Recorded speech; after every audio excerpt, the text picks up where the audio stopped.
Christos Honesty. Hello everybody, how you doing? Welcome to Big Bang Theory RL. Why don't you have a seat? Sit down for a bit.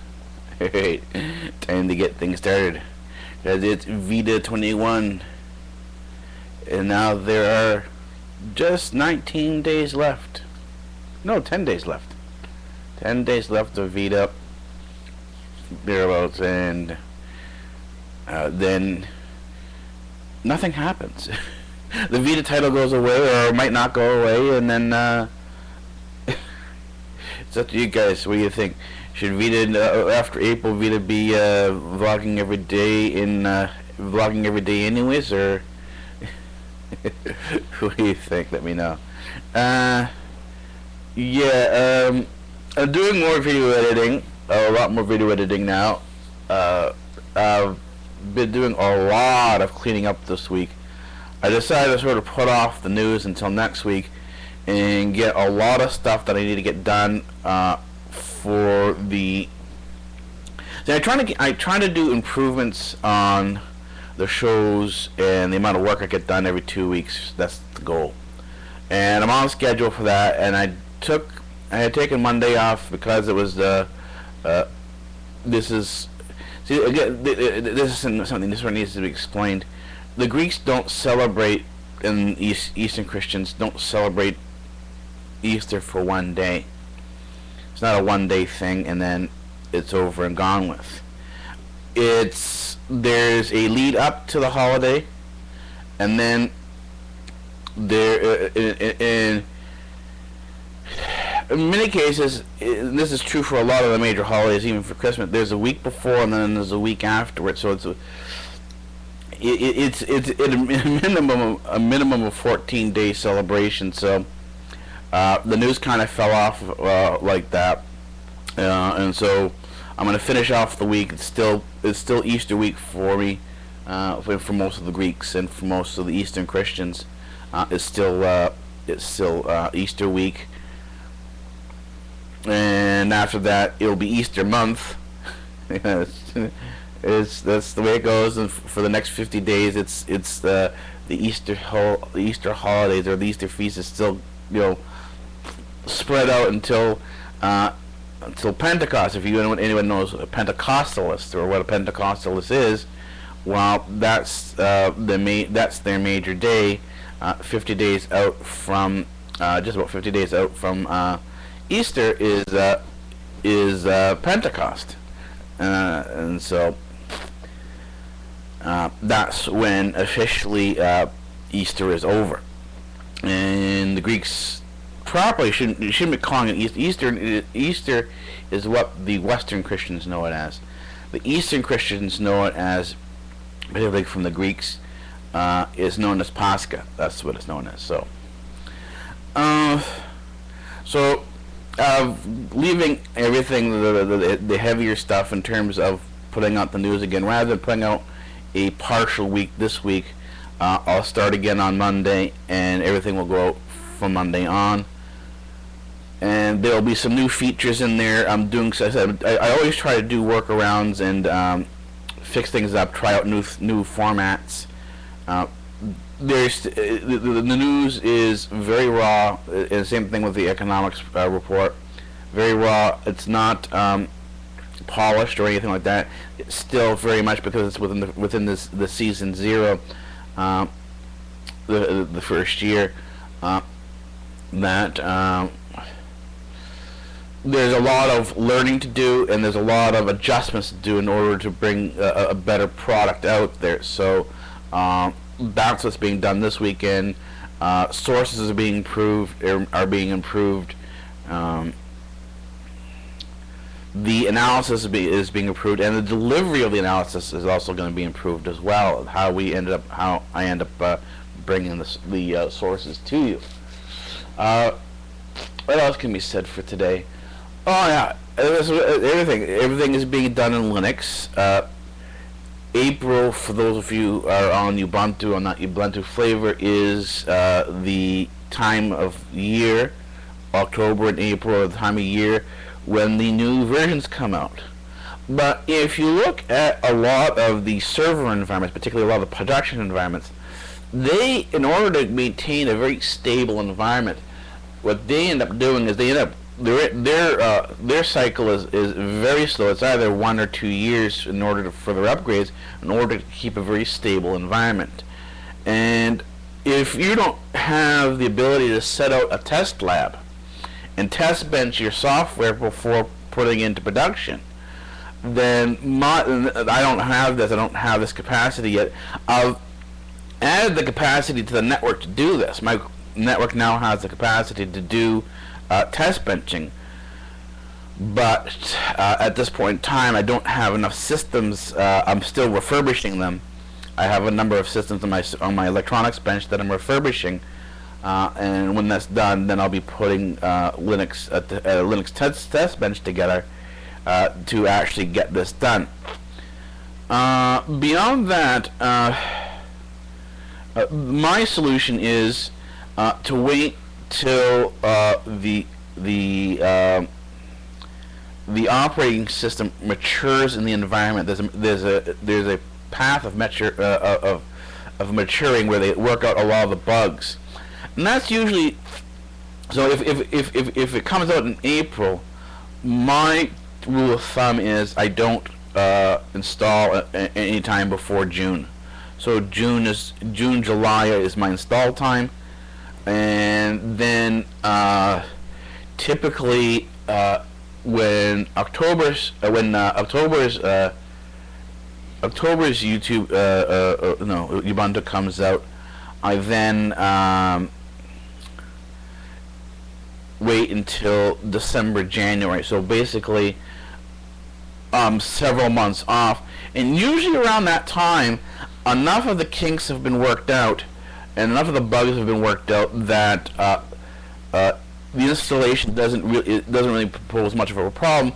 But at the same time, this needs to be said, is that almost invariably something will go wrong in the upgrade and you'll have to do a complete brand new install.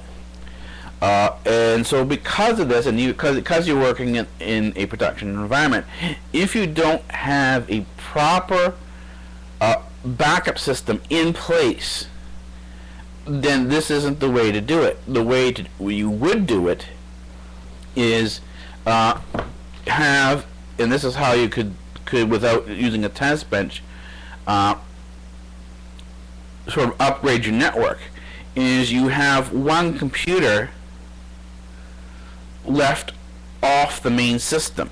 So, give you an example, is that let's say you have 10 computers in your network. You would have an 11th computer that would be the upgrade, the initial upgrade to Ubuntu or Kubuntu, whatever. I'm on the Kubuntu platform, whatever your choice is.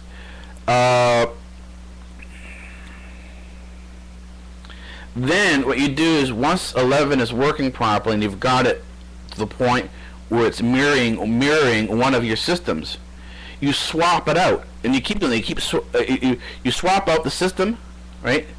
You swap out the system that you've test benched and everything, and you put the new one in there. It's got all the stuff mirrored on it, all the software on there done all properly. Make sure everything's working out. Pull one system out, put the upgraded system in. Now that system you pulled out is not upgraded. Upgrade it, right? Make sure that's done properly. Put it back in the system, and then repeat the same thing until all 10 systems are upgraded. And that way you can go through the entire upgrade process with a minimal loss and a minimal amount of incidences. That's a way to sort of protect your production environment. It's basically repairing and upgrading, dealing with the technical issues on the fly without slowing down or stopping production. And if you're a tech person like I am, or I'm actually not just a tech person, I'm a computer scientist as well as physicist, And that's why Cyborg Alpha is Cyborg Alpha. Cyborg Alpha is my virtual presence on the internet, and the cyborg that I'm developing will come out through Cyborg Alpha. So that's where that comes in. And basically, what you're doing, what you're watching as you're watching Big Bang Theory RL, is you're watching the development in Linux through cyborgs and cybernetics. You're watching that development as it occurs in real time. And you'll see the results as it comes out. If people want more of a news type of thing, and this is, I looked at it, and there are large chunks of news programs out there, but the amount of news that's coming out for robotics and cybernetics and cyborgs is not enough to really sort of say you can do something weekly. I looked at that Jupiter Broadcasting has a number of very good Linux shows along those lines, but the review shows, and a lot of the reviews show, if you look at it, there's a lot of filler in it because there's really not enough to do a weekly show on, to have it on one specific thing. So given the nature of the environment, and because if you're doing a Linux development show, the means and path you go on development is sometimes you're doing a lot of work and sometimes you're not doing a lot of work. There isn't a steady amount of information that you can be putting out there on a regular basis for a show. So when it comes up and when it's in here, when it comes up and there's enough information, simply slip it into one of the Big Bang Theory RL Comments X. And this will be in the show here. All the other research that I'm doing will come up here first, and then be pushed out to the various different channels. And that's what you could take a look at as Google is fixing up YouTube. They're changing a lot of the UI, of the user interface, to its new to match its new Google Plus platform. There are a number of kinks that you have to work around. Like one of the things I noticed is that it really messes up the playlist. It's clicking on the playlist doesn't do what you think it's going to do. So you've got to sort of play around with it and develop a protocol, particularly if you're using YouTube to bring out your work and you're more serious about this. Always have your stuff backed up. You know. Or if you don't mind losing the stuff, then that's not an issue. I mean, sometimes as much as you want to back up, in many cases there's just simply too much to back up, and you need to be prepared for some loss of data. So at some point in time, loss of data is inevitable. If you can minimize that, that's sort of the best route to go down. But this is the Linux and the cyborg part of it, and this is where we're going to be doing more work this weekend. I'm doing a lot of cleaning up.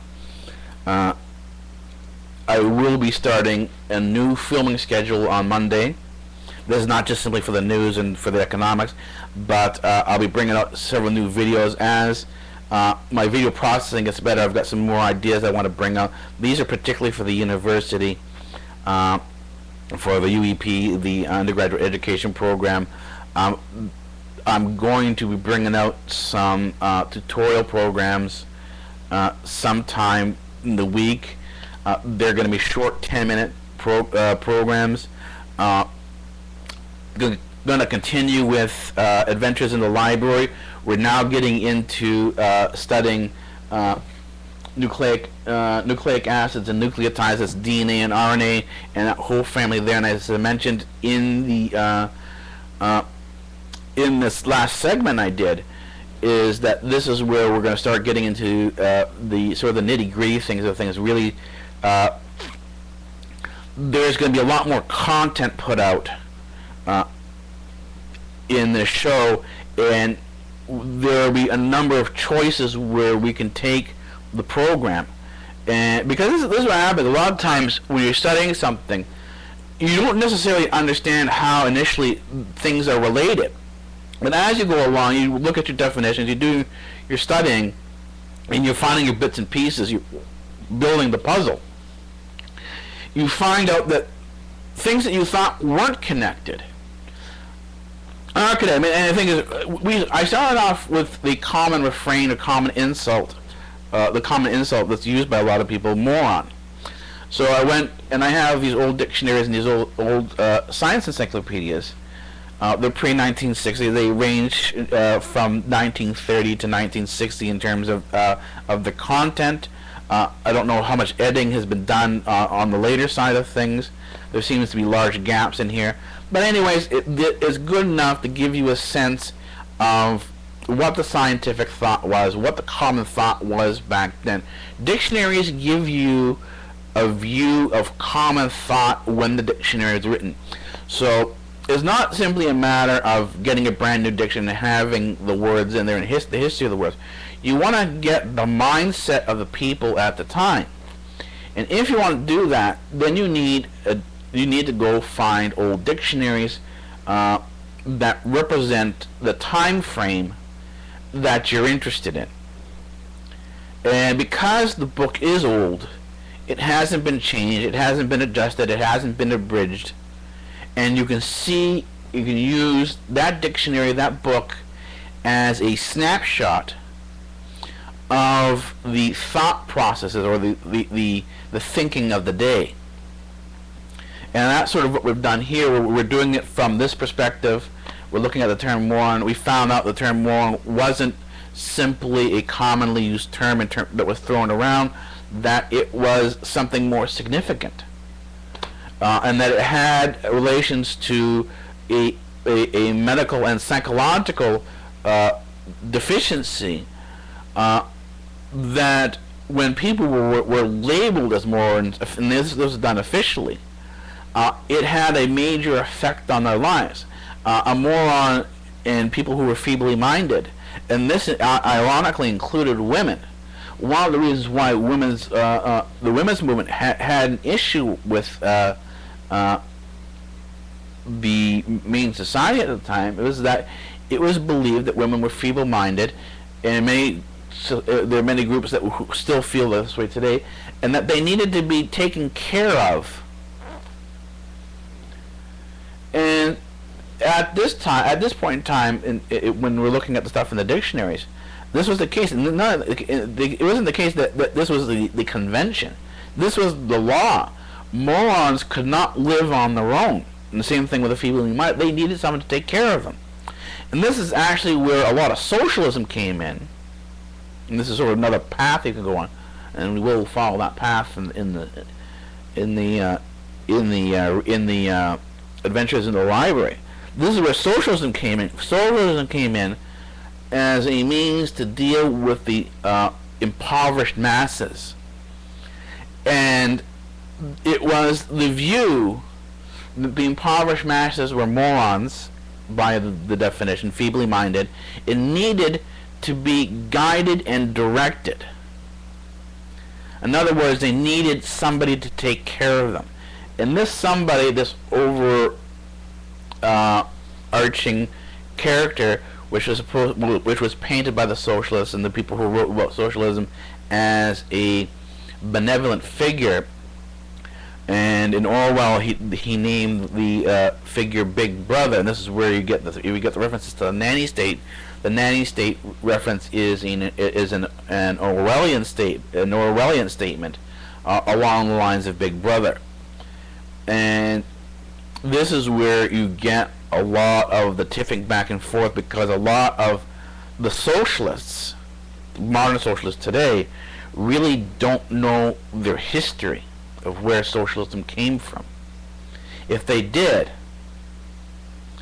they wouldn't be socialists. And this is where the irony comes in, as you're watching some of most of the socialists have no idea, have really no understanding of what the socialist history has been, and the horrors behind it. So, as you know, socialism and those who say we want to, if we could only get rid of religion in society, think the world would be a better place. Well, no, it won't. because that's already been done, and it produced Hitler and Stalin. I mean, all you have to do is go back and look at history and see what occurred. And I'm not talking about textbook history. I'm talking about really doing the research. Things you learn in textbook all the way up into your bachelor's degree. A lot of the material is prepared for you from a particular point of view. It's designed to push you and direct you into a particular direction of thought. And it's not necessarily the truth. What you're reading as an undergrad, this is what you can read even as an undergrad, you're not seeing the whole thing. You're only seeing part of the picture. And the part of the picture that you're seeing is what is directed to you and given to you by your professor and your teacher. And their thoughts and their points of view will taint and color this point of view.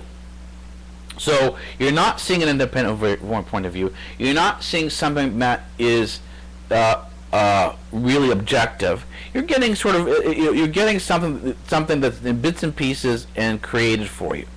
And this is something you need to understand, that if you're an undergraduate, if you finish even if you finish bachelor, if you haven't gone on to an independent study to independently research something, that means getting into the library and really doing the searches. And I said, if you want to understand this about library research and library science and what you need to be doing, and the thing is, to do library science and do library research, you do not need a fancy school. You do not have to pay any money at all. All you need to do is get yourself into the library, and then simply follow the methods and techniques that you'll see in Adventures in the Library. And this is the whole point of Adventures in the Library. You're looking for hidden information. You're looking for information that society and these teachers and these professors have hidden from you.